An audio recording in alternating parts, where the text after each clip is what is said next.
2 വർഷമായി ഗസയിൽ നടക്കുന്ന വംശഹത്യ അവസാനിപ്പിക്കാൻ അന്താരാഷ്ട്ര നിയമങ്ങൾക്ക് സാധിക്കുന്നില്ലെന്നത് ഖേദകരമെന്ന് ഖത്തർ അമീർ.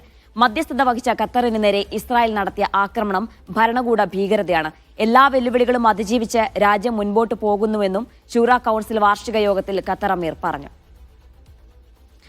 മുഹമ്മദ് അബ്ബാസ് ചേരുന്നുണ്ട് വിശദാംശങ്ങൾ നൽകാനായി. അബ്ബാസ്, ഈ ഇസ്രായേലിന്റെ ഭാഗത്ത് നിന്ന് വെടിനിർത്തൽ ലംഘനം തുടർച്ചയായി ഉണ്ടായിക്കൊണ്ടിരിക്കുന്നു. ഇപ്പോഴും അവിടെ മരണസംഖ്യ ഉയരുന്നൊരു സാഹചര്യമുണ്ട്. ഇതിനിടയിലാണ് അദ്ദേഹത്തിന്റെ പ്രതികരണം. എന്താണ് അദ്ദേഹം പറഞ്ഞത്?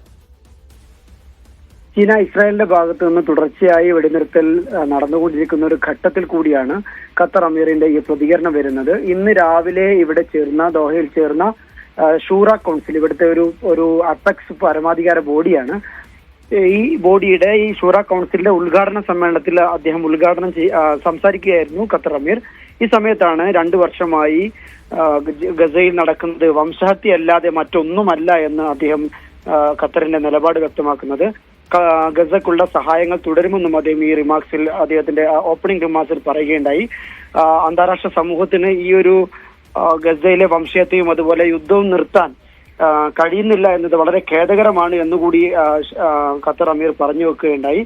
ഏതായാലും തുടർച്ചയായിട്ട് ഇറാന്റെ ഭാഗത്തു നിന്നും അതുപോലെ ഇസ്രായേലിന്റെ ഭാഗത്തു നിന്നും ഖത്തറിന് ആക്രമണം നേരിടേണ്ടി വന്നു.